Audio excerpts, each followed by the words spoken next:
mengenai memori. Oke, langsung saja. Yang pertama, definisi memori. Apa itu memori?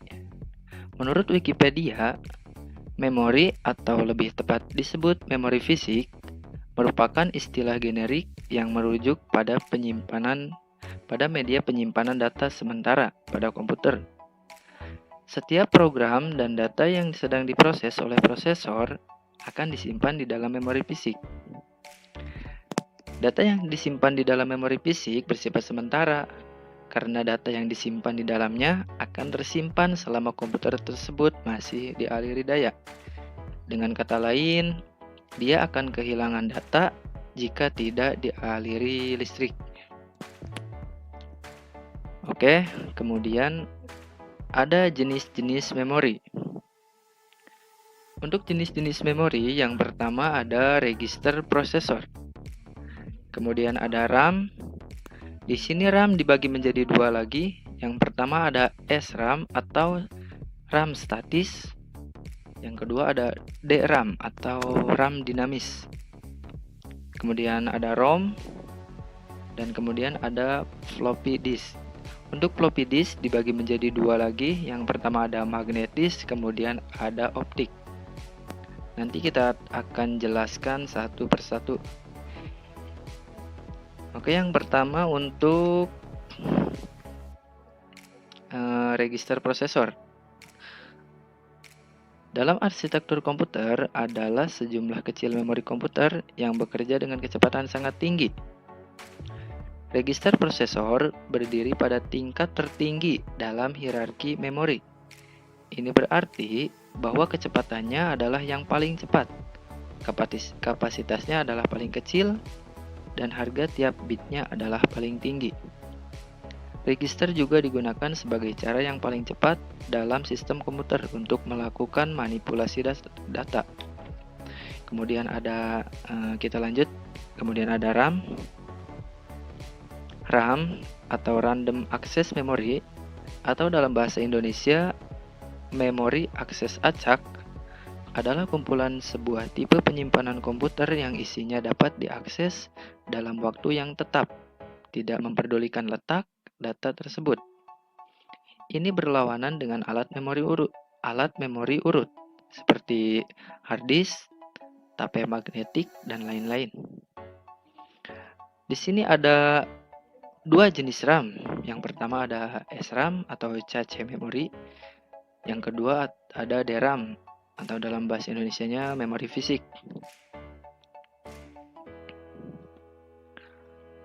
Oke, kita lanjut. Kemudian ada ROM.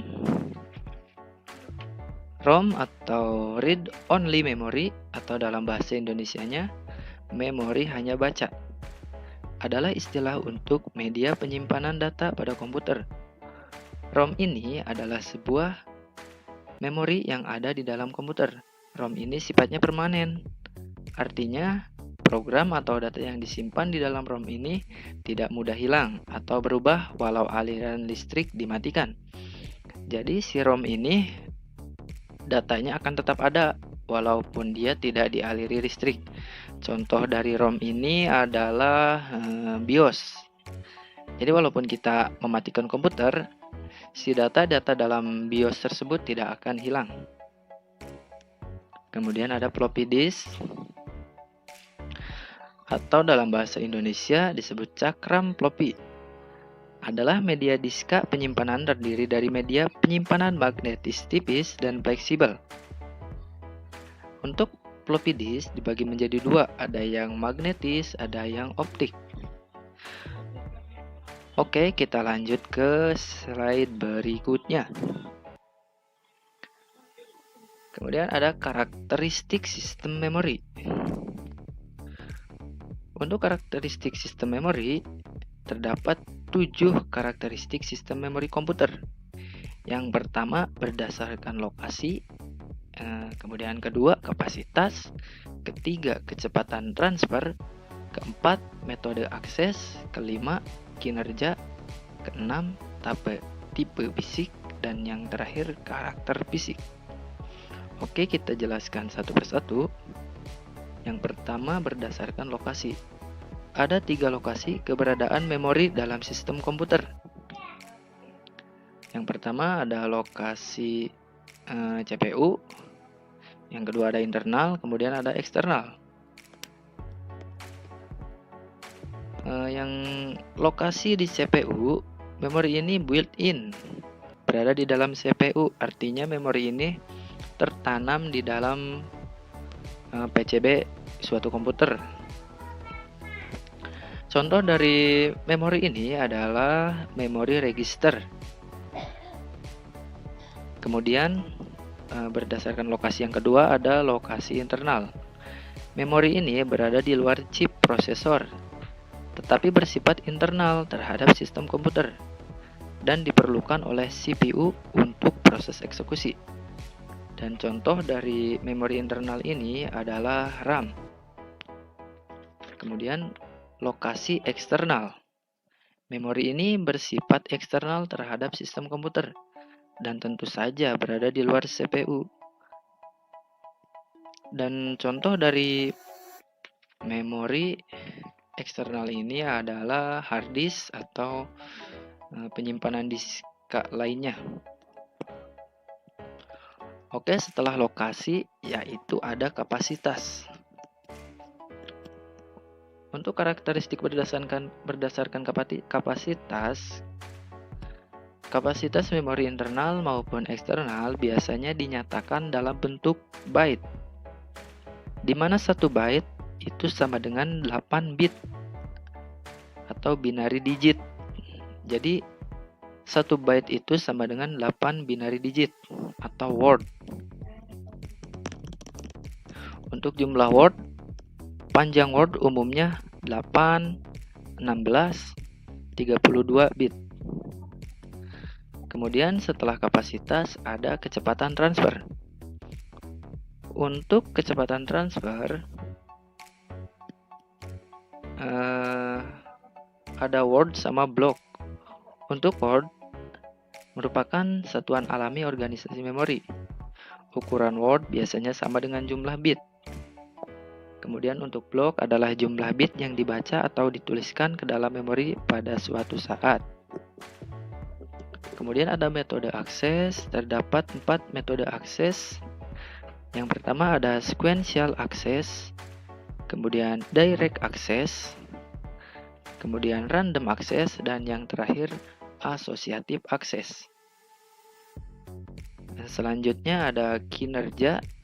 Jadi karakteristik berdasarkan kinerja. Ada 3 buah parameter untuk kinerja sistem memori, yaitu access time atau waktu akses. Yang kedua ada cycle time, waktu siklus, dan yang ketiga ada transfer rate atau laju pemindahan. Oke, kemudian ada tipe fisiknya. Untuk tipe fisik ada 2 macam, yakni semikonduktor dan magnetik. Oke, yang terakhir ada karakteristik berdasarkan karakter fisik. Untuk berdasarkan karakter fisik ini ada 2 tipe, yakni tipe volatile dan non-volatile. Kemudian ada tipe irascible dan non-irascible. Untuk tipe volatile dan non-volatile, pada memori volatile, informasi akan rusak secara alami atau hilang bila daya listriknya dimatikan. Sebaliknya, untuk non-volatile, informasi akan tetap ada walaupun daya listrik dimatikan. Untuk contoh volatile adalah RAM dan untuk non-volatile adalah ROM. Kemudian yang irascible dan non-irascible. Irascible artinya isi memori dapat dihapus dan diganti dengan informasi lain. Sedangkan non-irascible adalah sebaliknya. Oke, kita ke slide berikutnya. Ada sistem memori. Sistem memori atau memori adalah komponen-komponen elektronik yang menyimpan perintah-perintah yang menunggu untuk dieksekusi oleh prosesor. Data yang diperlukan oleh instruksi atau perintah tersebut dan hasil-hasil dari data yang diproses atau disebut informasi. Kemudian ada memori utama. Memori utama merupakan media penyimpanan dalam bentuk array yang disusun word atau byte. Kapasitas daya simpannya bisa jutaan susunan.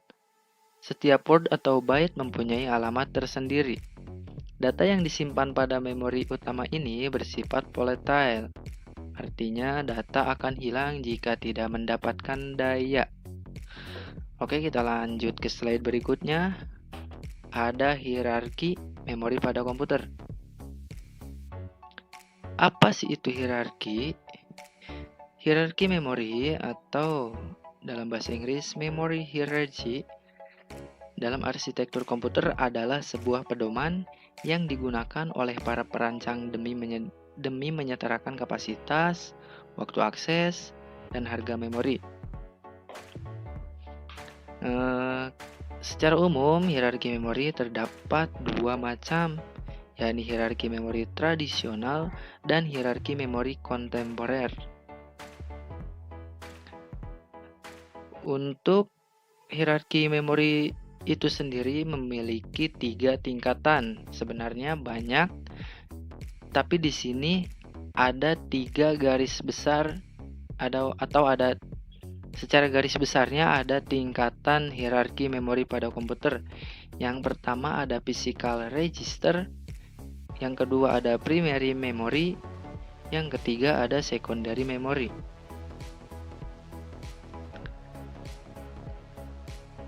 Nah, kemudian si hierarki memori ini disusun sedemikian rupa agar mengalami perubahan dari yang paling atas atau yang paling kecil ke yang paling bawah atau yang paling besar. Mengapa disusun sedemikian rupa? Hal ini agar mengalami perubahan sebagai berikut. Peningkatan waktu akses. Jadi, semakin ke bawah, maka peningkatan waktu aksesnya akan semakin lambat. Semakin ke atas, maka akan semakin cepat. Untuk yang kedua, peningkatan kapasitas. Semakin ke bawah, kapasitas memorinya akan semakin besar. Jadi di sini yang memiliki kapasitas yang paling besar adalah secondary memory. Dan semakin ke atas, kapasitasnya akan semakin kecil. Kemudian yang ketiga, mengalami perubahan jarak dengan prosesor. Semakin ke bawah, semakin jauh dengan prosesor. Semakin ke atas, semakin dekat dengan prosesor. Kemudian perubahan untuk penurunan harga memori tiap bitnya. Semakin ke bawah, itu harganya semakin murah. Dan sebaliknya, semakin ke atas, itu harganya akan semakin mahal. Maka dari itu, physical register hanya memiliki kapasitas kecil karena harganya mahal. Oke, kemudian kita lanjut ke slide berikutnya. Ada cache memori. Jika prosesor membutuhkan suatu data, pertama-tama ia akan mencarinya pada cache. Jika data ditemukan, prosesor akan langsung membacanya dengan delay yang sangat kecil. Tapi jika data yang dicari tidak ada, maka prosesor akan mencarinya pada RAM atau di bawah cache yang kecepatannya lebih rendah. Jadi di sini jika si prosesor itu membutuhkan data, dia tidak langsung mencari ke RAM, melainkan mencarinya dulu di dalam cache. Nah, jika di dalam cache tidak ada, baru dia akan mencarinya ke RAM. Seperti itu. Oke, mungkin sekian saja penjelasan dari kelompok kami mengenai memori. Mohon maaf bila banyak kesalahan atau sangat banyak kesalahan. Kami mohon maaf karena kami juga masih dalam tahap pembelajaran ya, teman-teman. Oke, cukup sekian. Wassalamualaikum warahmatullahi wabarakatuh.